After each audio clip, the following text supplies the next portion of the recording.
Good evening, everyone. I am Professor Presley. This is Theatrical Garbage, and we will be talking about one of the great loves of my life. An artist, a true filmmaking artist, someone that I care very deeply for their work. And this paper is on Sophia Coppola. Sophia, an artist of film, by Professor Presley. Sophia Coppola is a remarkable filmmaker who has made a significant impact on the world of cinema. Born on May 14th, 1971, into a family deeply rooted in the film industry, she grew up surrounded by creativity and storytelling. Her father is the legendary Francis Ford Coppola, and her mother is Eleanor Coppola, a talented filmmaker and artist. Sophia Coppola's journey in filmmaking began with her work as an actress, appearing in small roles in her father's films. However, it was her transition to directing that truly showcased her unique vision and storytelling abilities. Her directorial debut came in 1999 with The Virgin Suicides, a haunting and beautifully crafted film that garnered critical acclaim. And there is a lot to that film. So much so that go watch it.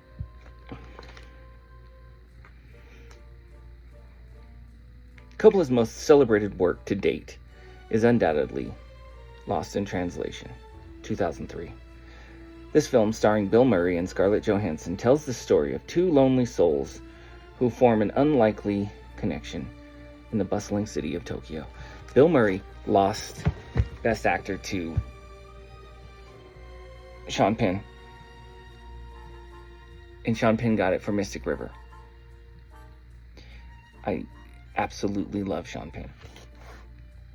Spicoli. I was probably a bigger fan of Chris Penn. Nice guy, Eddie. But I hate the film Mystic River. Not that it's not a bad film in any stretch, and he has an Academy Award for it. But his performance didn't speak to me the way Bill Murray's did. And it's who I am in my time in my life, or however it works. But I do remember it being the first time in my life that I ever thought someone was robbed for an Academy Award.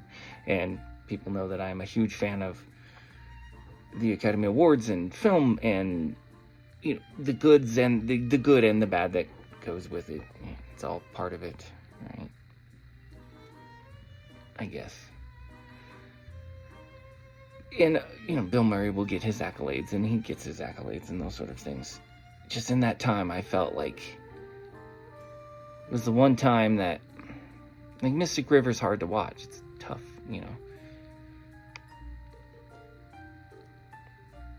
And Lost in Translation doesn't necessarily end, right?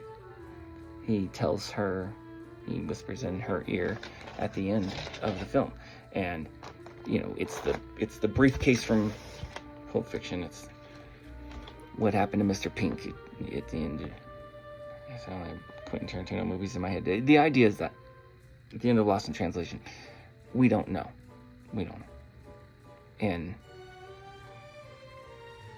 And that gives us our own license to say what we know in this world, in film itself, because it is an imagination of a different world. And that's what's so beautiful. You see it as this way. And sometimes we will take a film and we will do a scene from it. And sometimes it's not because I don't think they did it right, and it's not because I think I could do it better. It's just, I just want to try it. I want to see what it's like. I'm a scientist. I try shit.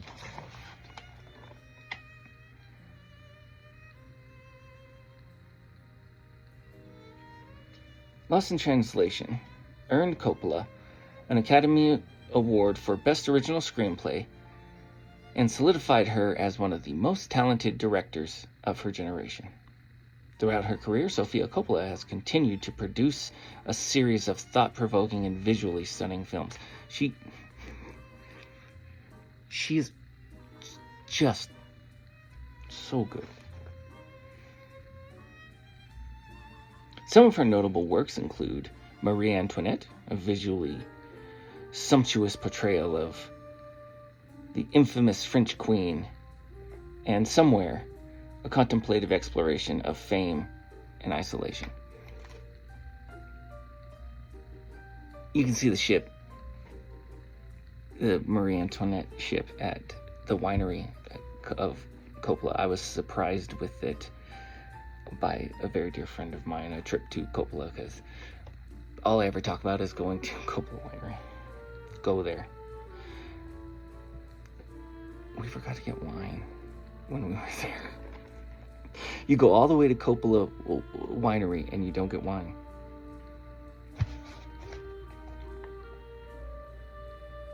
Coppola's films often delve into themes of loneliness, isolation, and the search for identity. That can't be why I like them, right? I'm not lonely, okay? You are. And I don't have isolation, okay? I'm talking to millions of people right now, like millions.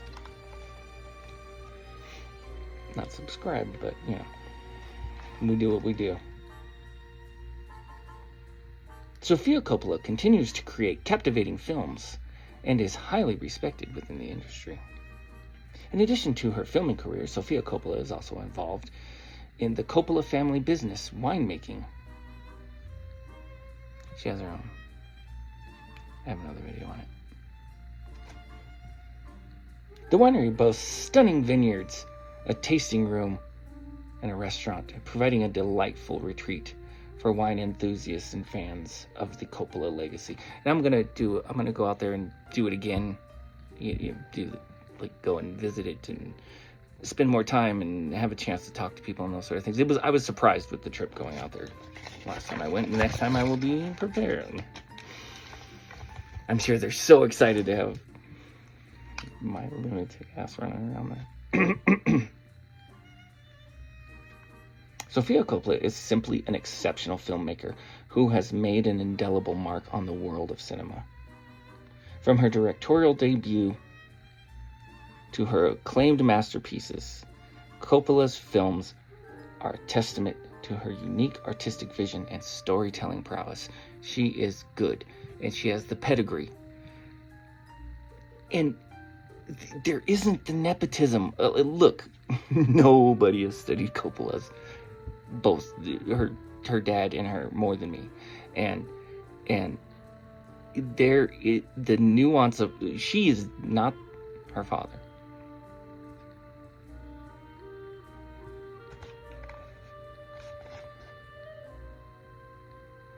From her directorial debut to her acclaimed masterpieces, Coppola's films are a testament to her unique artistic vision and storytelling prowess.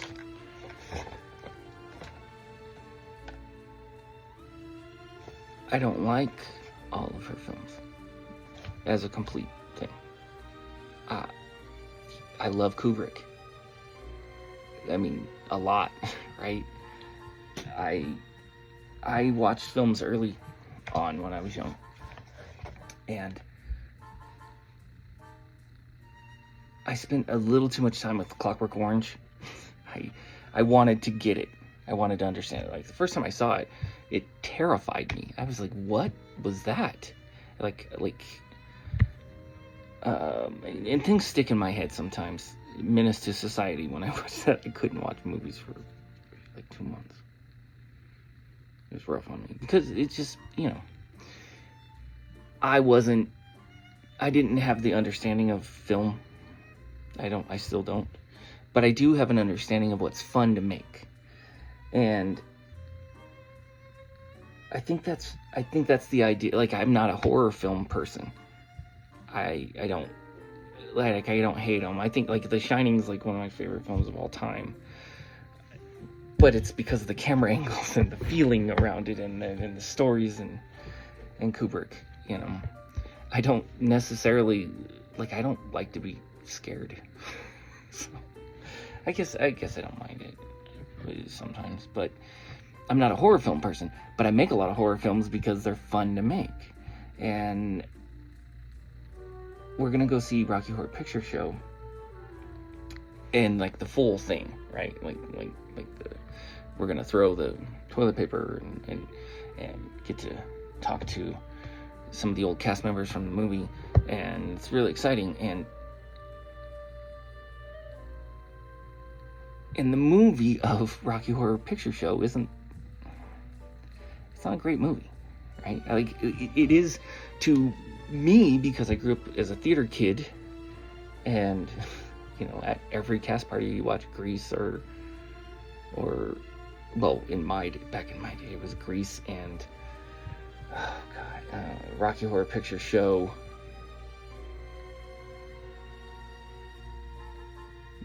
Yeah. And then I guess there was a time when I guess cast parties would do like it's Pitch Perfect, then it was High School Musical, and then it was Twilight. I don't know. The point being is that the film that you are left with in Rocky Horror Picture Show is less fun. Not to everyone, you know. Not everything I say is right. Like a good 93%, though. So you can trust in that. But it's just, again, like because I rewatch films a lot for like reviews, and we do like a week of them, or we get in a costume. So for Rocky Horror Picture Show, I am going to be, I mean, obviously, I'm going to be dressed up as Tim Curry, right? I've been doing sit-ups, push-ups, and not eating just so I can fit, just so I can walk around. Frankfurter. It's going to be exciting. It's going to be a blast. It's going to be intoxicating. It's going to take some work. So that's why that's another tell to, okay, I love making films. But the better ones are harder to make, right? The ones that are serious. It's fun to throw blood all over people. I get blood thrown on me all the time. Not real blood. And trick for you, if you want an environmentally sound blood, with which you can put into bodies of water to where it's not toxic and it doesn't hurt the fish, use beets. Great chunks of gooey globby gopher guts you can make with beets. Clear K-Row syrup and food coloring works if you got to put it in your mouth. It is possible to make it look way better than like the stuff you buy, but sometimes you're in a hurry and you got to buy the stuff. We got we use blood that's non-toxic that we purchase, and we got it behind Kate's contacts during the filming of Hercules Comet, and it hurt. It was painful for her, but also there was no damage left, leaving damage, right? So I guess I don't know what I'm getting to with that. I know what I'm getting to. Safety with the blood. Okay, like there's even a social safety with it. Like there's always that asshole that's gonna take some of the blood and put it on their hand and run out and be like, oh, I dropped it, you know. But you don't want to desensitize people to. You don't want to cry wolf, right? But even on set, the more you do that, and then you actually cut your hand, the more you dick around with the blood. And believe me, I'm all for dicking around, but not when it comes to safety.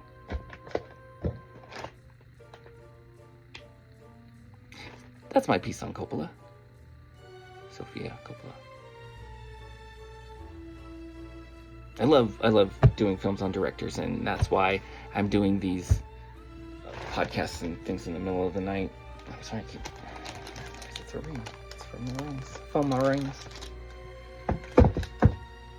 whole lot of rings of power. Thanks for joining me this evening.